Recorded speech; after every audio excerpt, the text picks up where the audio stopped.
આજથી થોડાક દિવસ પહેલા આમ આદમી પાર્ટીના મહિલા નેતા જિગીશા પટેલ પર ગોંડલમાં હુમલો થયો હતો। આ ઘટનાને લઈને પોલીસ દ્વારા 2 મહિલા આરોપીઓની ધરપકડ કરવામાં આવી છે। જો કે આજે એ ડિવિઝન પોલીસ સ્ટેશન ખાતે જિગીશા પટેલ પહોંચ્યા હતા, જ્યાં તેમણે કેટલાક પુરાવાઓ આપ્યા છે ને આ ઘટનામાં સંડોવાયેલા જે આરોપીઓ છે, જે કાળા કાચની ગાડી લઈને ગોંડલમાં ફરી રહ્યા છે, તેમની સામે કાર્યવાહીની માંગ કરી છે। ત્યારે પોલીસ અધિકારીએ તેમણે શું આશ્વાસન આપ્યું, વિગતે વાત કરીએ।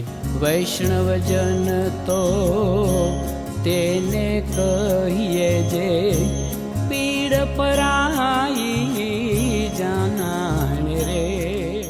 નમસ્કાર દર્શક મિત્રો, નવજીવન ન્યૂઝમાં આપનું સ્વાગત છે। હું છું ફૈઝાન। થોડાક દિવસ પહેલા આમ આદમી પાર્ટીના ગોંડલના મહિલા નેતા જિગીશા પટેલ ઉપર હુમલાના બનાવે ગુજરાતભરમાં ચર્ચા જગાવી હતી। આ ઘટનામાં આમ આદમી પાર્ટીના ધારાસભ્યો પણ મેદાને આવ્યા હતા। ગાંધીનગરમાં પણ આ મુદ્દો ગુંજ્યો હતો।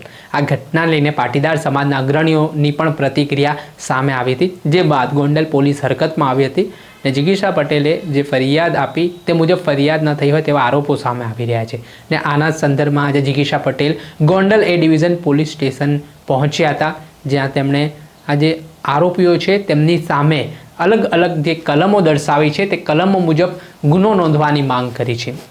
સાથે તેઓ પોલીસ ઇન્સ્પેક્ટરને પણ મળ્યા હતા ને આ સમગ્ર કેસમાં જે કેટલાક ફોટો સોશિયલ મીડિયા ઉપર સામે આવી રહ્યા છે, જેમાં જિગીશા પટેલના હુમલા દરમિયાન આ શખ્સો હતા તેઓ કાળા કાચની ગાડીઓ લઈને ગોંડલમાં ફરી રહ્યા છે, તેમની સામે પણ કડકમાં કડક કાર્યવાહી કરવામાં આવે તેવી માંગ કરવામાં આવી હતી ને આ કેસમાં ઊંડાણપૂર્વક તલસ્પર્શી તપાસની માંગ જિગીશા પટેલે કરી છે। ત્યારે શું જવાબ તેમને પોલીસ સ્ટેશનમાંથી મળ્યો તે સાંભળો। ગાંડો ગરસિયાના ગ્રુપમાંથી જે ગાડીઓ ફરે છે કાળા કાચવાળી નંબર પ્લેટ વગરની, એ ગાડીઓ આરે એના ફોટા વોટા બધું છે, બરાબર? એટલે ગ્રુપ કોના માટે કામ કરે છે આખા ગોંડલને ખબર છે, એટલે તમને તો હોય જ।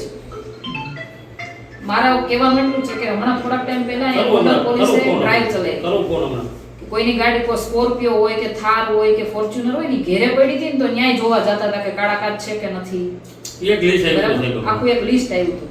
તો ત્યારે આ ગાડીઓ ત્યારે ધ્યાનમાં નથી આવી કોઈને, તારું કમાવે ને સાહેબ દુનિયાની ગાડીઓ ગોંડલની અંદર કાળા કાચવાળી છે। અત્યારે જો તો અત્યારે તમને હું 5 ગાડી તો હું અત્યારે બતાવું ભગવતપરાની અંદર, જે આ ટૂંકમાં બુટલેગરો છે ને એ દારૂ ખારવા માટે આવી ગાડીઓ રાખે છે। એક ગાડી, આ બીજી ગાડી, બરાબર?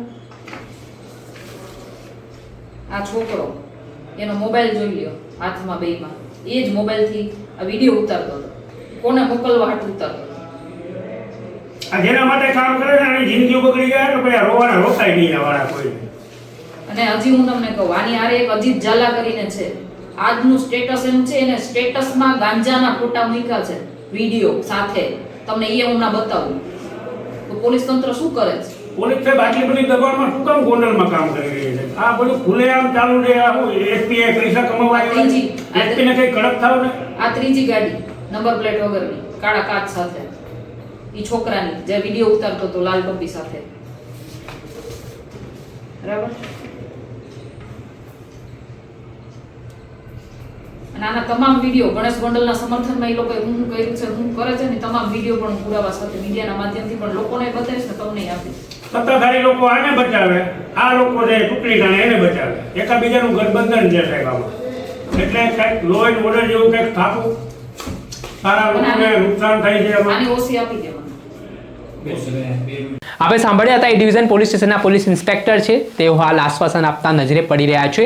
તેઓ કહી રહ્યા છે કે આ કેસમાં નિષ્પક્ષ અને તટસ્થ તપાસ થશે। જિગીશા પટેલની માંગણી છે કે આમાં જે ગુનાહિત કાવતરું તેમજ અલગ અલગ કલમો હેઠળ વધારાની કલમ ઉમેરવામાં આવે। ત્યારે હવે જોવાનું રહ્યું કે પોલીસ પ્રશાસન શું પગલાં લે છે અને જિગીશા પટેલની માંગ મુજબ શું કાર્યવાહી કરે છે।